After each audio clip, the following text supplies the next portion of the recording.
Welcome into the All NFL Monday Huddle. Adam Hoge and Brack back with you with just one more week to go, Bo. We're almost to the finish line. That's it, man. I mean, I can't believe it.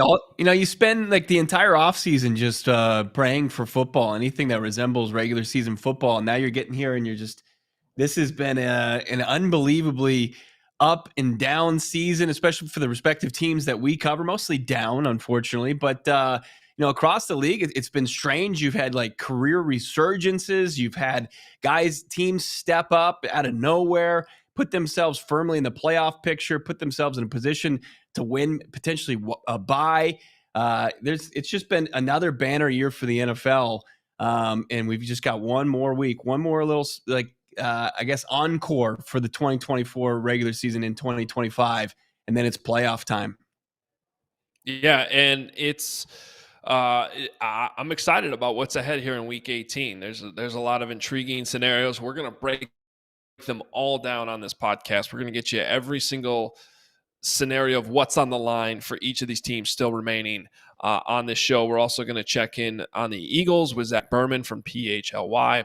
But first, as we like to do, we always start with our best and worst of the weekend. And I'm going to go with, to start, my best. I don't know if, I guess I'm coming off as probably very pro Vikings on this show. But I am happy to say that we were, early on this Vikings bandwagon that everybody else seems to be jumping on now, which is fine. That's fine. But at this point, if you can't feel good feels for Sam Darnold and what he's accomplished this season, that's on you, or you're just a Sam Darnold hater, which I guess is okay. But you just watch him, Bo, right now, and he just seems completely in control of that system. Well coached, obviously. You got to give KOC a lot of credit, but, it's just, you watch those games right now, and I'm confident in Sam Darnold down the stretch to pull off a win.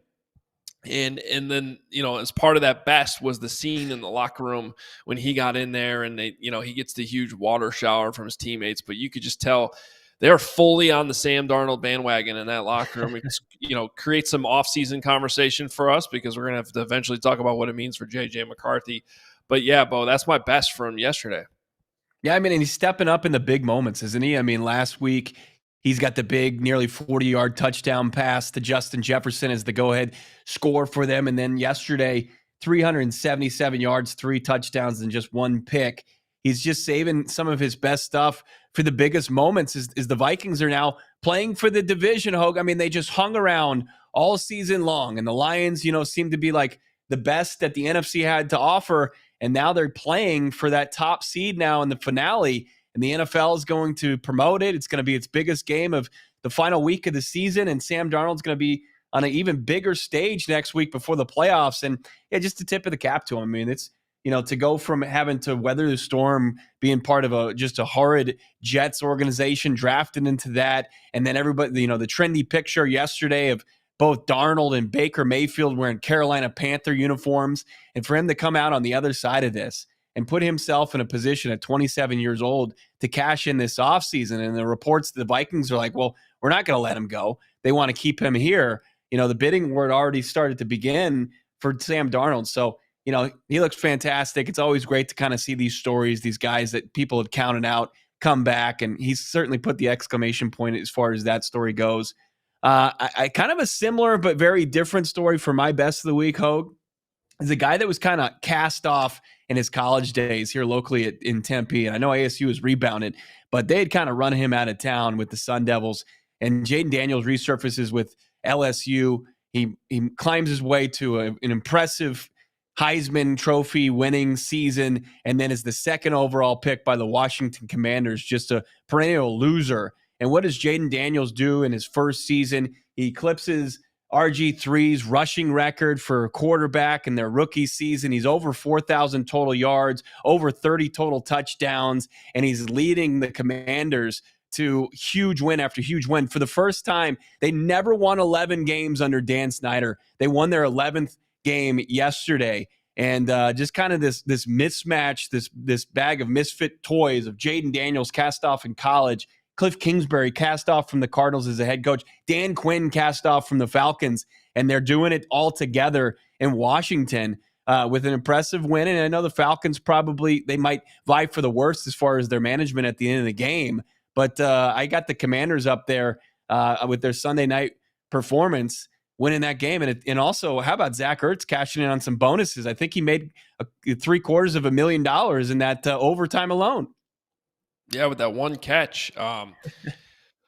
Which small little nugget on this, I put this on Twitter. Now, I don't think that would have been overturned, but they so quickly confirmed that upstairs as NBC was showing one angle that they only showed one time that made it look like the ball did bounce around a little bit near the ground. Now, maybe his hand was still under it. I don't know, but it was just kind of a weird thing where they're like, oh, yep, that's a catch. And I'm like, wait a minute. They're showing a questionable angle. And I'm like, can we see that again? And they never showed it again. So again, I don't know that it would have been overturned, but I was like, it feels like we breezed past that one angle a little bit too quickly. Yeah.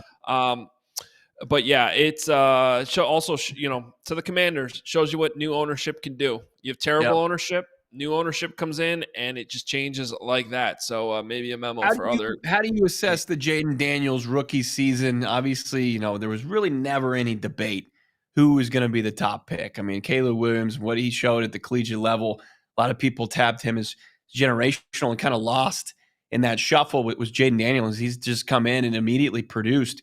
How do you kind of view and assess his rookie year?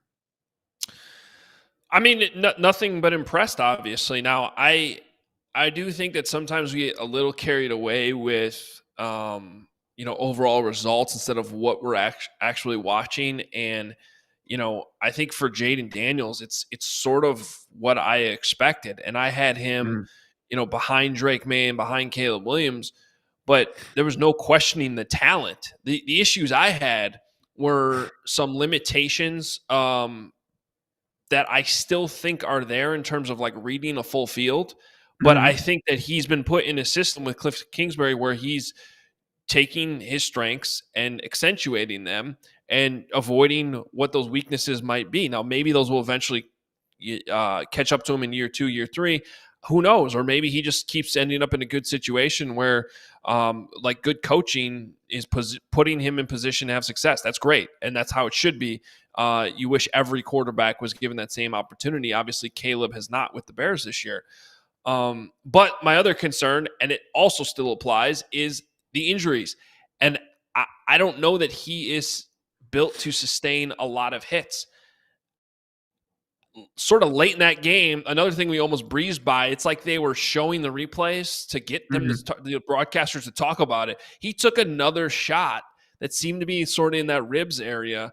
And I just don't know over time how that's going to, add up over the course of his career. Whereas, Caleb Williams has certainly taken a beating with the amount of sacks he's taken, but he just seems to bounce right back up. Doesn't seem to phase him as much. Not to say he won't face, some bad injury at some point because of it. But I guess my overall point is I'm not surprised by Jayden Daniels' success, but I think sometimes we overlook that there's still a couple things there that on necessarily the weaknesses side that I think have still popped up from time to time despite the success he's having. Yeah. And look, that Washington offensive line, especially going into the playoffs when they're going to face way better pass rushes than Atlanta, which is, probably one of the worst in the league. I mean, he was under pressure. I mean, his poise in those positions, I really like what I saw from Daniels, but at the same time, what's he going to do when he's going up against, a Vikings defense that tries to confuse you and they're going to bring, exotic blitzes from Brian Flores' approach. So, Still a lot to learn. I mean, CJ Stroud was this guy last year, and this year we're like, what happened to CJ Stroud? Hopefully a guy like Jayden Daniels, who continues to answer those questions every step of the way, can avoid that sophomore slump. But I love what I've seen so far from Daniels. Now, my worst of week 17, and I'm going to go into a little bit more detail later on our CHGO Bears show today when I have a little bit more time. But this epic clock mismanagement stuff is plaguing the NFL right now. And I think I can actually explain the genesis of it and why it's becoming such an issue. Because, both teams used to just, when they were in situations like the end of half or end of game with an opportunity to score, they wouldn't necessarily worry as much about leaving time on the clock as much as they were more concerned about, just getting the most amount of points that they could get. And, I might be missing something a little bit historically, but from my time of covering this league, to me, it was really Bill Belichick and Tom Brady and the Patriots that because they were as good as they were, could have the luxury of milking the clock as they drove down the field and making it harder for the opponent then to have any time left to score. And I think the Chiefs have also obviously become good at that because they are good teams who have that luxury to do that. They're so in control of their system. What we're seeing now is that has become such a trend of worrying about not leaving time on the clock for your opponent that you have bad teams like the Bears that have been trying to do this all season, despite the fact that they aren't good offensively. And it leaves you in a situation like the end of that Thanksgiving game in Detroit, where you're just letting the clock run all the way down to zero, and all of a sudden the game's over. We saw this a couple times yesterday, namely with the Falcons. There were so many instances. Now I'm actually forgetting all of them, but I think the Falcons did it in both the first and second half. Yeah. In the first half, they settled for a field goal. They were lucky to get that field goal when I thought they could have scored a touchdown. And that touchdown there might have, made that feel like such a completely different game in the second half when the Commanders came back. And then even, Kevin O'Connell did a great job at the end of the game, managing the clock and securing the win. But even he, and I think if you watch the ISO shots they put on him in the moment, realized that he screwed that up too. Because the same thing, he could have had the ball, used the first timeout, had the ball at midfield with 2 timeouts left in his pocket and over a minute to go. I mean, your whole playbook's available to you at that point. Instead, He doesn't call timeout, lets it bleed. They only run one more play where then they have to burn a timeout. And now they have 20-something seconds left on the clock, and they're still at midfield. So now you're just playing for a field goal here. And it's just teams are getting too worried about what their opponent might do if there's time, that they're costing themselves points along the way, settling for field goals, and in many cases getting 0 points. It's driving me crazy. Yeah, it is. It's kind of the coach's version of kind of choking, right? It's like you don't get these timeouts don't carry over, and they're putting themselves in a position where you either use them or you lose them. And I don't know why there's a reluctance there. It was like one word answer from Raheem Morris in the post game yesterday. Like, hey, did you think you could have used one of those 2 timeouts? And he's like, probably, or real pissed off. But it was it. Like he knew he'd messed it up. I saw, with the Cardinals last week against Carolina, they had run a play, I think, with the clock running and about 20 seconds left, that they had ran it down to the 2-second mark with a timeout, and they ended up having to take a 58-yard field goal where it's like, you probably could have taken a timeout and gotten yourself a little bit closer than 58 yards. Now, he made it to send the game to overtime, and he looked good, but even Jonathan Gannon, the head coach, had said, it was a little chaotic. It's just like head coaches. I think that it's obviously a fine line that you're trying to ride there, but we've seen some clock management malpractice. We saw it Thursday night. We saw it on primetime on Sunday night, and we've seen it throughout the season. Yeah. My worst of the week. Yeah, go ahead with your worst. We got Zach standing by, but okay, yeah, I'll just be quick here. I mean, that debacle of a game between the New York Giants and the Indianapolis Colts, where you've got sure, it's fun. It's back and forth. Malik Neighbors is running all around. It's a track meet for him. But the Giants to go and win 45-33 and pretty much put themselves in a real bad position as far as to get the top pick and their choice of whatever top quarterback is in this draft between Cam Ward and Shadir Sanders. That was a bad loss, not only for Indy, like where are they organizationally? And I don't know what the Giants are doing, just playing for pride, maybe too much. There was actually a lot of bad teams that are jockeying for draft position with the Raiders and Jacksonville and Tennessee, just winning games they probably should lose. Yeah, that's been fascinating the last couple of weeks because a bunch of teams are blowing it. Now the Patriots have the number 1 pick and a really good chance of keeping it. All right, well let's talk a little bit more about this NFC East here.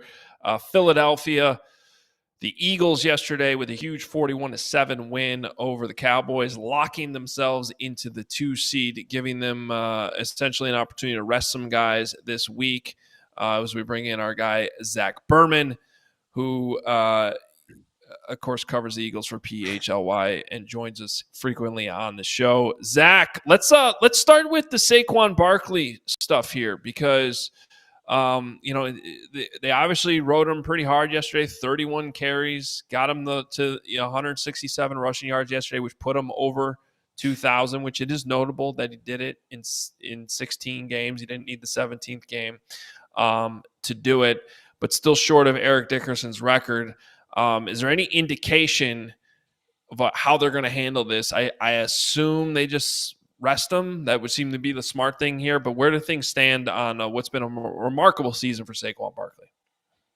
Yeah, it's a fascinating question, Adam and Bo, because it really is the biggest question here in Philadelphia. We have a show coming up at 2 where the title is to play or not to play, because that's really what everyone wants to know. Nick Sirianni wasn't ready to say what he would do yesterday. In the locker room, players were split. First off, Saquon Barkley said he'll leave it up to Nick Sirianni. He can understand both sides of it. Some of the offensive linemen, I spoke to Jordan Mailata, team captain, who said he absolutely wants to play. He wants Saquon to get that record. And he said as a captain, he's going to go up to Nick Sirianni and tell Nick Sirianni that. But Lane Johnson said that, you'd rather be safe than sorry. He got 2,000 yards. That's a significant number. Eric Dickerson set the record in 16 games. That like the 2,000 was the significant for Lane Johnson. Me personally, I think that they'll sit the starters. I personally would want to see, as a reporter, Saquon go for it. I remember being on this show, it was probably 3-4 weeks ago, and I say, can you imagine the theater, the drama of Saquon going up against his former team, the team that let him go, that was chronicled on Hard Knocks, and have a chance to break the record. And at the time, it was like, well, I don't even know if he'll even be close to that. He's 101 yards away from breaking the record. I mean, against the Giants, Saquon can do that in a half. So it is fascinating. It's a dilemma for Nick Sirianni because history's on the line. This record has stood for 40 years, and Saquon's within a good shot of breaking it. But again, what happens if Saquon got injured? Or what happens if an offensive lineman got injured? Someone else on the field because of Saquon got injured. The Eagles, the goal is obviously for them to win the Super Bowl. And then one other quick thing I will add here that could be a variable in this is that Jalen Hurts obviously didn't play this past game. He missed most of the game before that with the concussion. So there is a school of thought that maybe they want to get Jalen Hurts some work, at least a half of a game, just to give him some momentum going into the postseason. So it's not as if he's 2 plus 3 weeks cold going into the game. So there's a lot of decisions on Nick Sirianni's hands. I'm going to speak to him today at 3:15 Eastern time. So we'll see if he has more information then.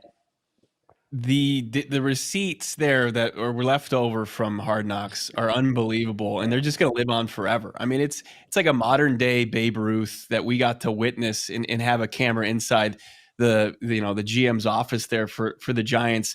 Do you get the sense that Saquon, like, what would it mean to him, or is he kind of more? I mean, we've heard quotes from him throughout the season, but you cover him. Yeah. Do you think that's something that he, if given the opportunity, would take advantage of? Yes.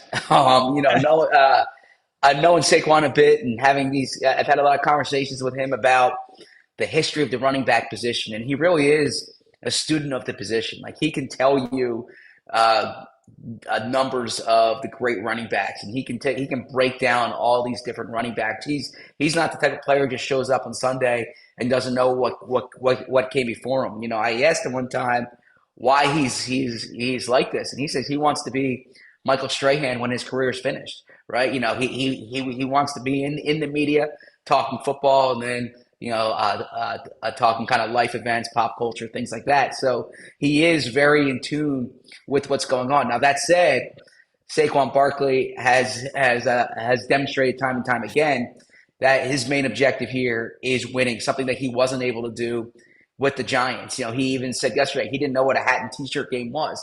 This is someone who's never won the NFC East. And you know he did it in year one here. He had when the Eagles played the Giants the first time, and everything was about Saquon going back to the team that let him go. He was in position to set a franchise, or I'm sorry, to set a career high in rushing yards. He took himself out of the game basically in the fourth quarter. He said, "Let the other guys eat." So, I think Saquon Barkley, as someone who appreciates the history of the position, would want to get that record. But I also think he recognizes that, as he said yesterday, the goal is to put up banners. So I want to get back to the quarterback situation a little bit too here, because the idea of getting Jalen Hurts some work, I understand it. So is it assumed that he's, going to be okay to come back? Whether he plays or not would be like cleared this week, because, all of a sudden I'm looking at some of the results of yesterday, and the Packers falling to the 7 seed. Unless Washington, were to lose this weekend, which doesn't necessarily seem likely at this point. To me, that's a harder matchup to me that the Eagles just ended up with if Green Bay's coming to Philadelphia, and obviously your priority needs to be going in the playoffs with Jalen Hurts healthy. Absolutely, Adam. So the first part of the question, he's still in the concussion protocol. I don't believe he was even in the building yesterday. Didn't practice at all last week. So he needs to get cleared first for this to even be a conversation. I don't know if or when he's going to get cleared. Uh, I, I'm not a doctor. I thought when it happened, it wasn't a serious concussion in the sense that he wanted to go back in the game. He was pushing to go back in the game. I saw him in the locker room afterwards. He was walking around like normal. But yeah, he was not cleared at all last week. Um, so we'll see his status. I think the Eagles obviously want Jalen and the starting group healthy going into the postseason. Now, there is some precedent here. If you think back to 2022, Jalen was injured this time of the year, week 16, week 17 that year, and the Eagles played him in week 18, and they thought it was beneficial that they played him in week 18, giving him some momentum going into the postseason. Now, the difference, of course, is they clinched the number 1 seed that day. They had the bye week, so Jalen could still get healthy or still get the rest. But I do know that that both Jalen and the team thought it was beneficial that he got some work before the playoffs. So it's a conundrum there. Now, as far as the potential first round matchup, you're absolutely correct. I thought the afternoon and evening results did not favor the Eagles. I think Green Bay is a much tougher matchup for the Eagles than Washington. The Eagles have beaten both teams this year, but they beat Green Bay week 1 on a neutral field in Brazil. I think Green Bay has, I have this image in my mind. I remember being in Tampa last year, opening round of the playoffs. The Eagles were playing the Bucs the next day. I'm in my hotel room watching Green Bay against Dallas, and Green Bay goes into Dallas and just decimates the Cowboys, right? It was a complete domination. That's a team that I think can travel well. The cold weather wouldn't affect them. If I were the Eagles, I would rather see Washington than Green Bay. It certainly looks like they're going to see Green Bay. The duo of Kenny Pickett and Tanner McKee, fantastic yesterday. I think they were 13 for 19, almost 200 yards, 3 touchdowns, no picks. But the Pickett highlight My God, did we get any insight as far as Kenny Pickett holding on to the football all the way to the ground? I mean, otherwise a great day for Pickett. Yeah. But what was with that low light highlight Yeah. for everybody around the NFL world? Yeah, I think the ball was hit. From what I understand, I did not speak to Kenny about that play in particular. But yeah, I think the ball might, or his arm might have been hit. That certainly was a low light, but it's not something that has caught on much steam because the way the rest of the game went. Now, Right. if you just kind of look at how those early drives were going, that absolutely would have been what everyone talked about if the Eagles didn't, play much better thereafter. But you mentioned the quarterbacks.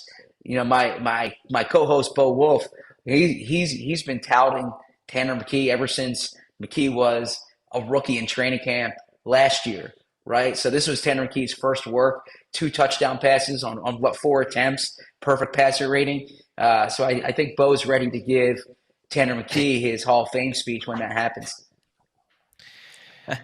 So he's taking on the role of Mark Carman with Tyson Bagent in Chicago. I like that. I was seeing some of that on social media yesterday. Like there's this Tanner McKee fan club that exists there in Philadelphia. There were a lot of people very, very excited, and I did enjoy the whole AJ Brown accidentally throwing the football up into the stands, and then finding him, promising him the jersey, and then delivering it later. And I gotta say, those sweet, old school Kelly Green jerseys, that was a win for that fan.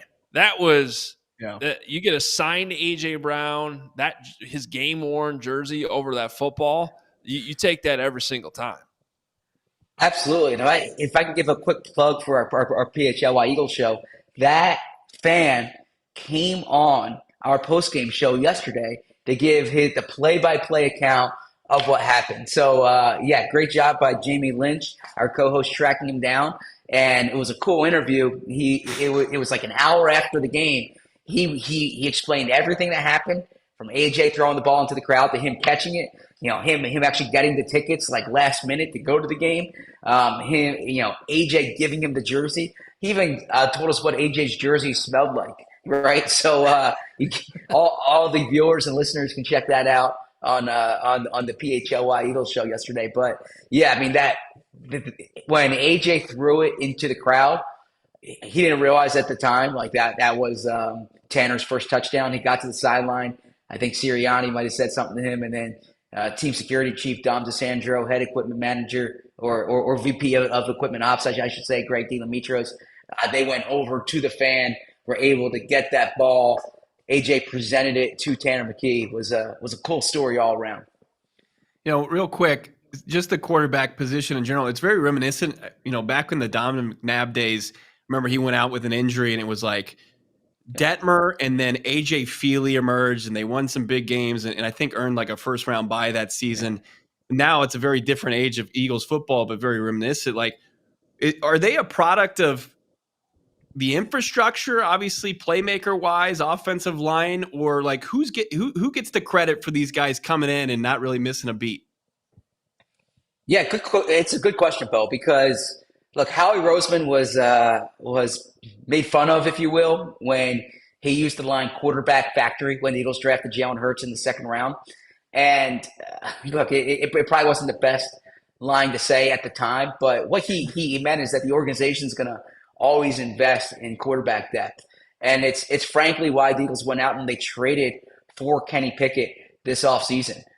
When I thought they should have kind of cleared the deck for Tanner McKee to be the backup, but anytime they can acquire a quarterback, anytime they can draft a quarterback late, they're going to do it. They're always on the lookout for developmental quarterbacks. And Jeffrey Lurie's told me this. The team owner Jeffrey Lurie, Howie Roseman's told me this. No organization they feel has benefited more from the backup quarterback position than the Eagles. And what they mean is they literally won the Super Bowl with Nick Foles, who was their backup quarterback that year being the Super Bowl MVP.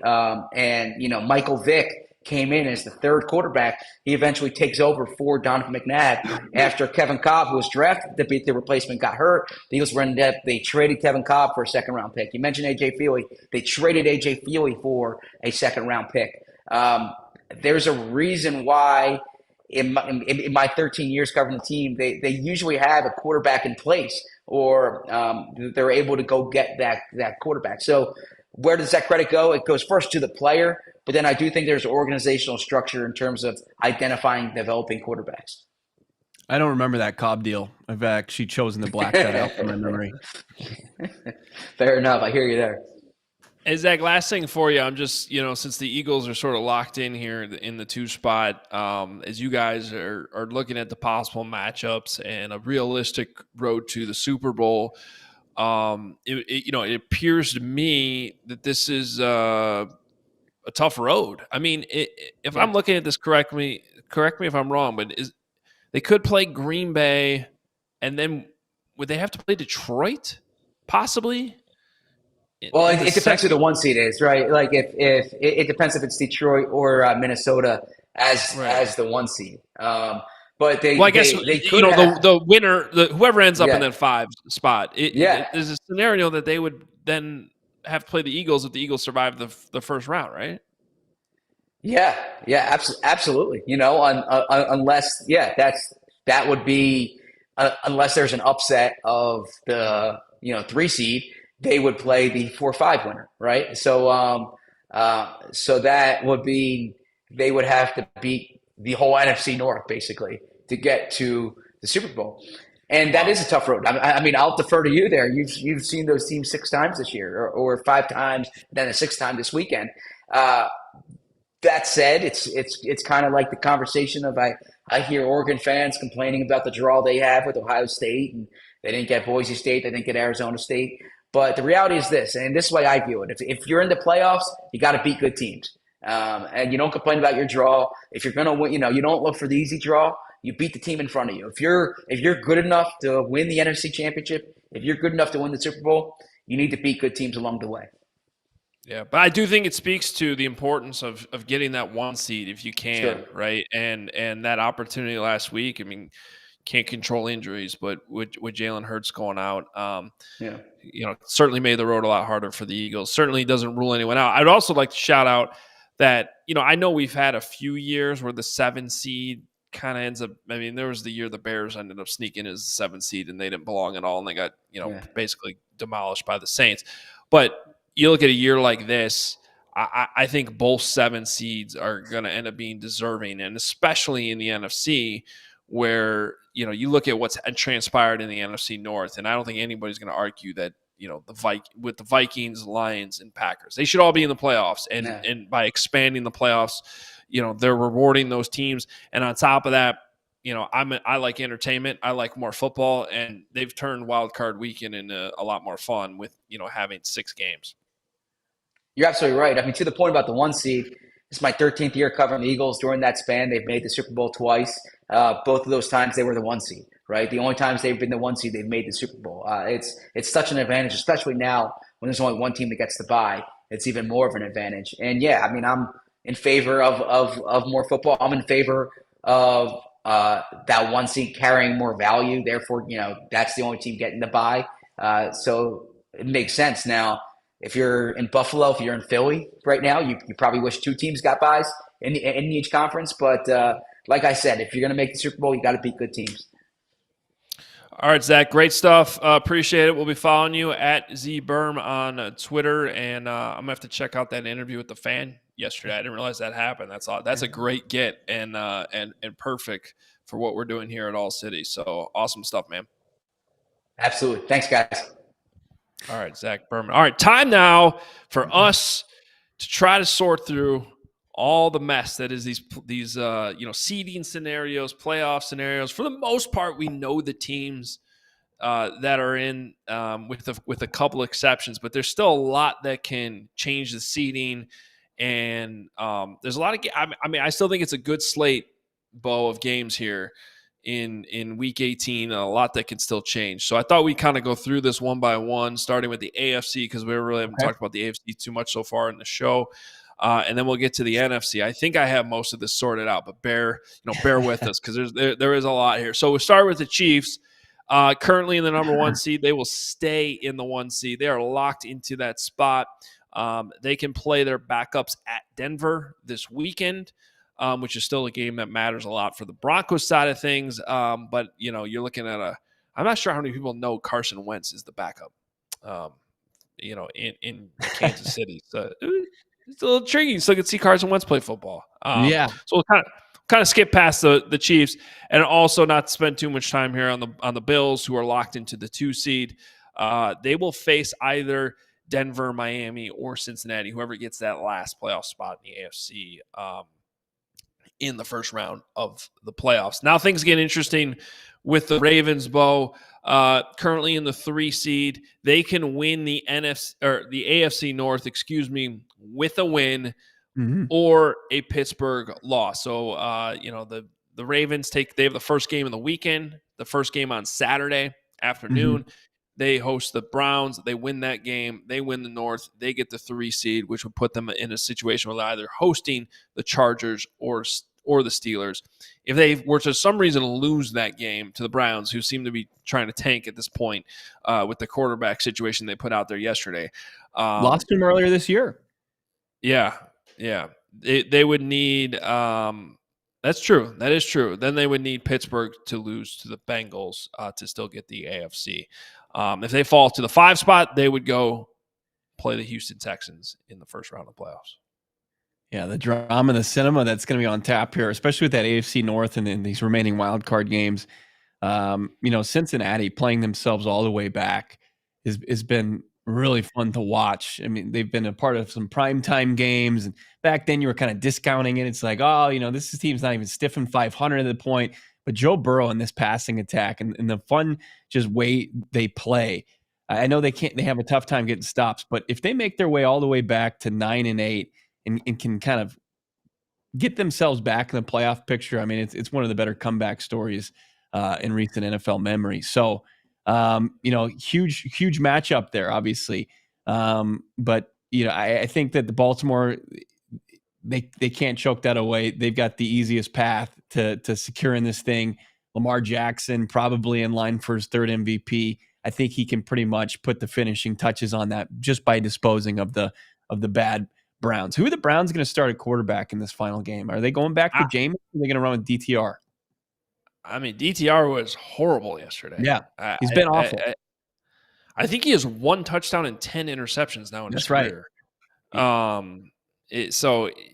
But that's the question. Like, when I realized that DTR was playing, I was like, why would you do that? Like, I know Jameis, you can't trust him. He's going to turn the ball over a couple times every game, but he's going to the team still seems to rally behind him. And then I'm like, well, maybe that's the problem. Maybe at this point they're just like trying to lose out. They know they're keeping their coach. They get a higher. I think they can get all the way up to number 3 in the draft order. So maybe that's what they're doing.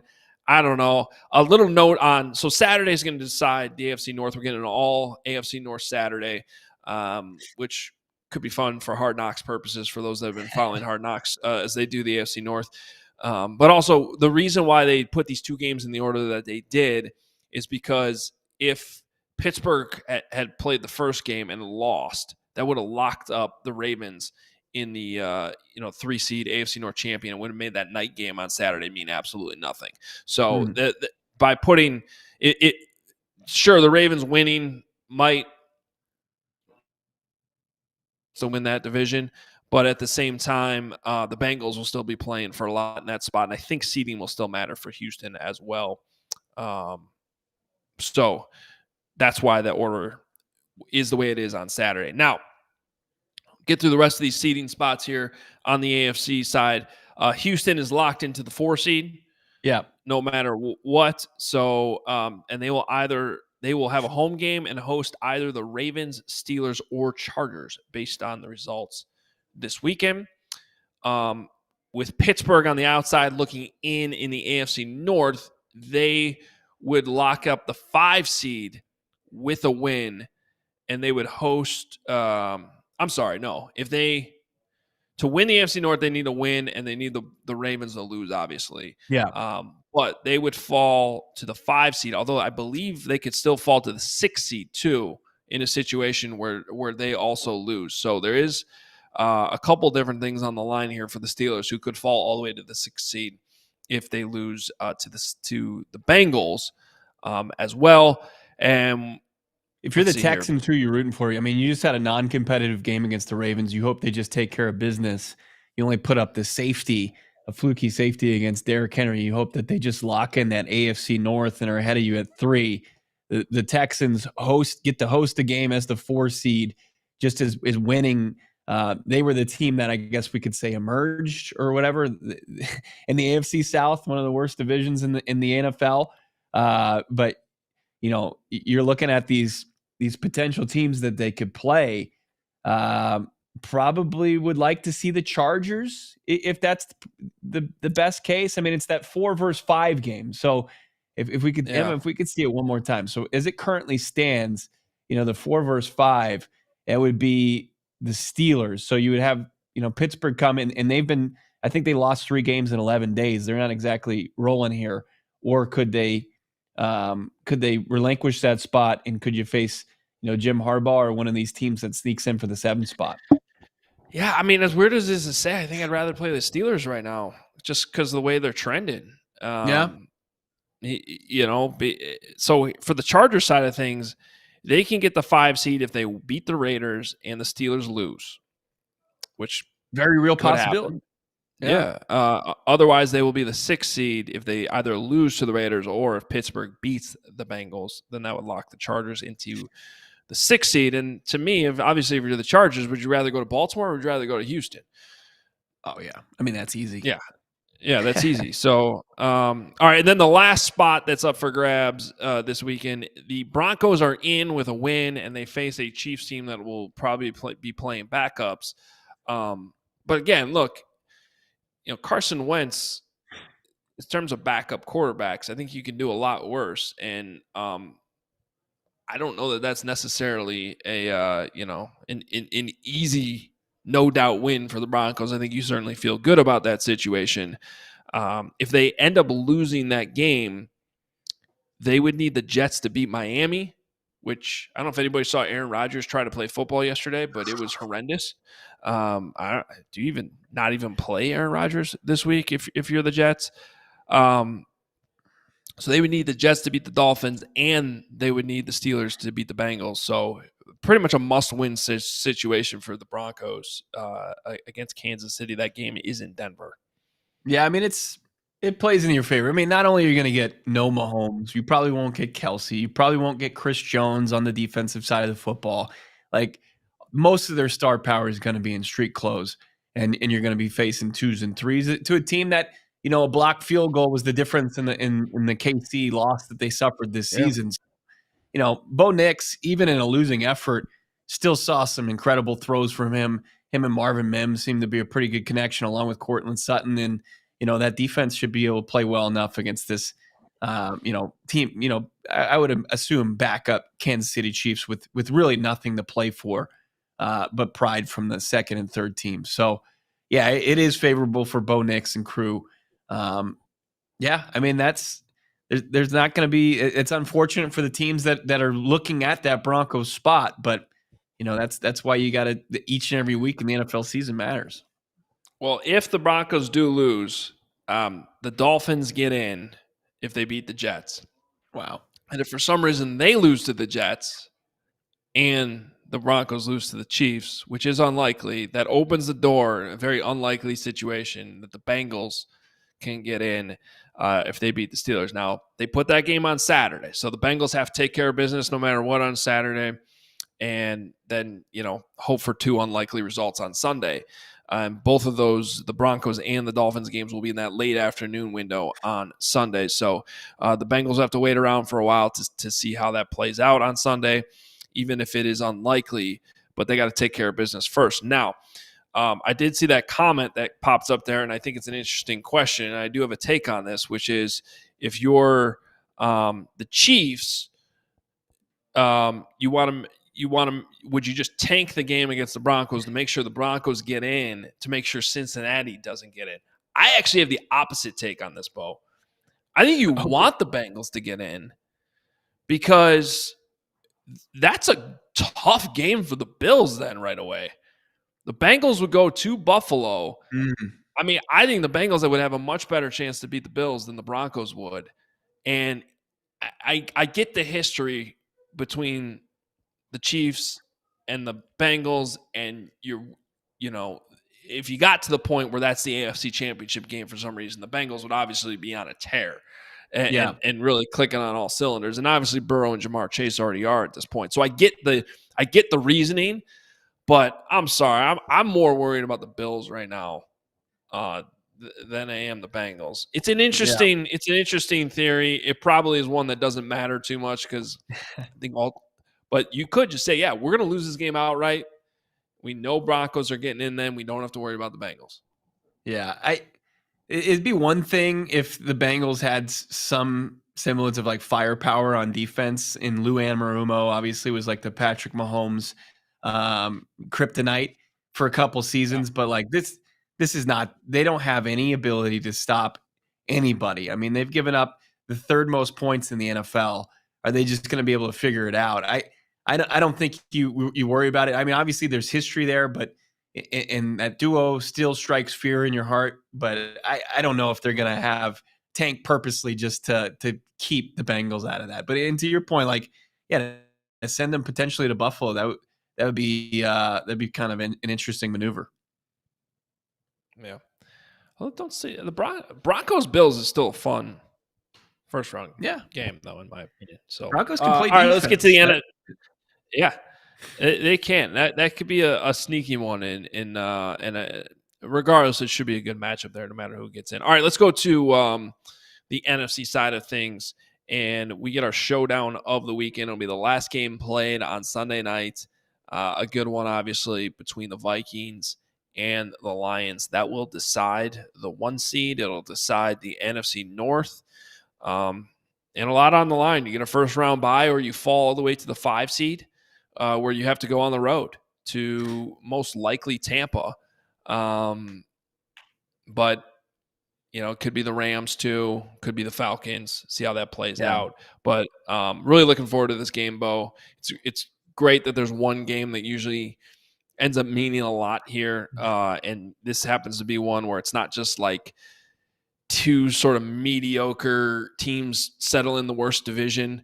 It's the two best teams arguably in the NFC going head to head to decide the 1 seed. If you had told somebody in 2021, 2022 that it's going to be the NFC North for the top seeds going to be a showdown between Sam Darnold and Jared Goff, people would have been like, you're crazy.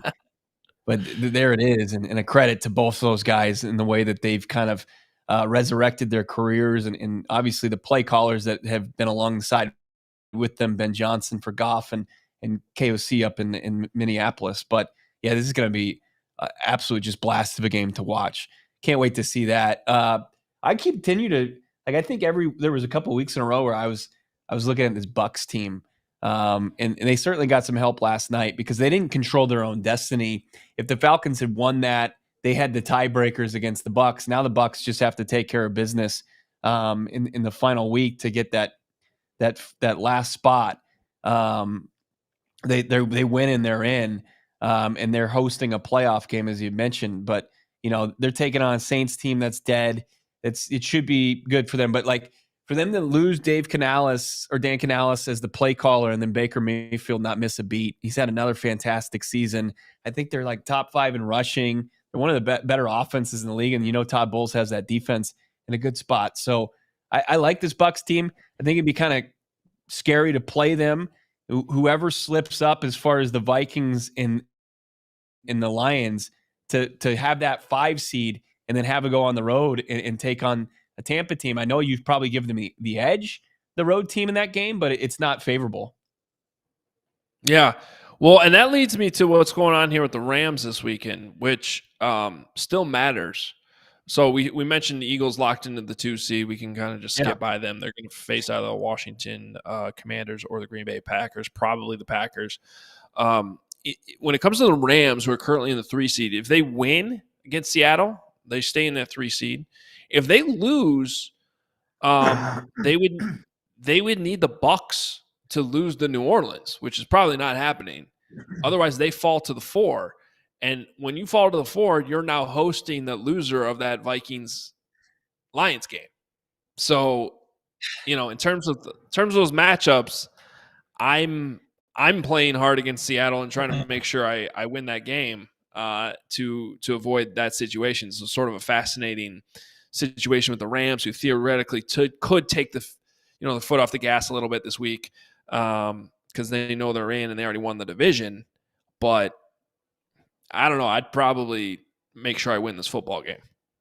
Yeah, I mean, same could be said at the bottom of the bracket. There was 6 and 7 with Washington. They take on a feisty Dallas team.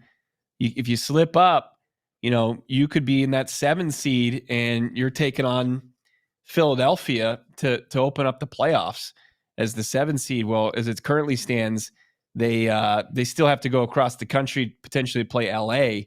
But I think you would probably take playing the Rams instead of the Eagles at this point. Yeah. So the Bucks and the 4, and all they got to do is win against the Saints. I think they're like 13-point favorites or something like that. And they would be in, and they would get that 4 seed. Tough matchup, but it is a home game facing either the Lions or Vikings. And again, that loser of the Lions-Vikings game falls to the 5 seed. And then we discussed it a little bit earlier, but if Washington beats the Cowboys, they end up as the 6 seed. The Packers would then be the 7 seed. But if you're Green Bay, you still got to go into this game against the Bears on Sunday, assuming you got to win to get that 6 seed. Those games will be simultaneous. Maybe you do some scoreboard watching if Washington's killing the Cowboys. You kind of know you're the 7 seed. Second half, all that stuff is kind of interesting.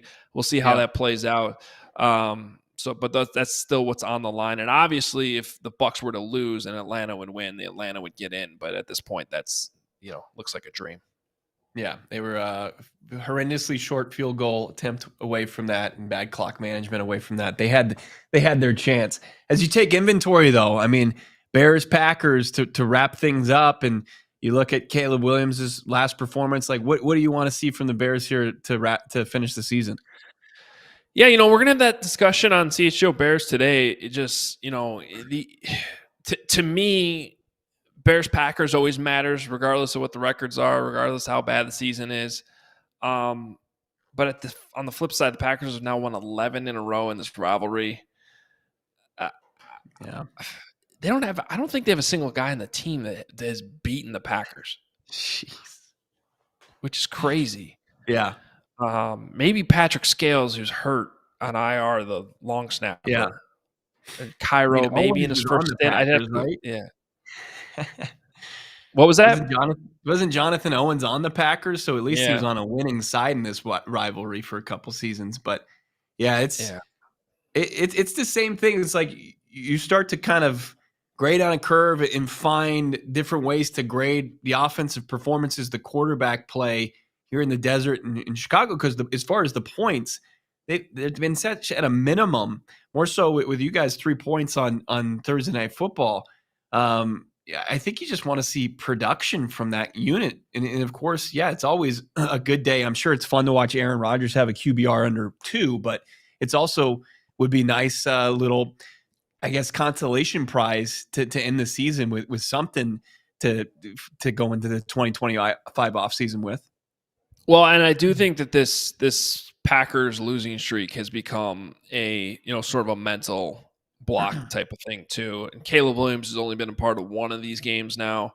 But I did, when they had that whole blocked field goal fiasco at Soldier Field against the Packers earlier this season, to me, that was one of the downsides is that, you've lost all these games in a row, but now you have Caleb Williams, and Caleb Williams just beat the Packers in his first try. That could, to me, that could have mattered a little bit. And so I do think that if you somehow pull off this game, and maybe even if it's because your scoreboard watching in Green Bay and the Packers end up pulling their starters in the second half or something like that.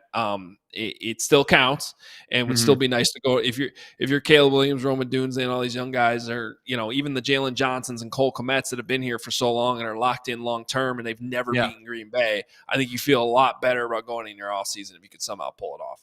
Yeah. Yeah. Similar for sentiment for the Cardinals. I mean, they had a heartbreaking loss on Saturday night to the Rams where, they're sitting there knocking on the door 1st and 5 with 40 seconds left.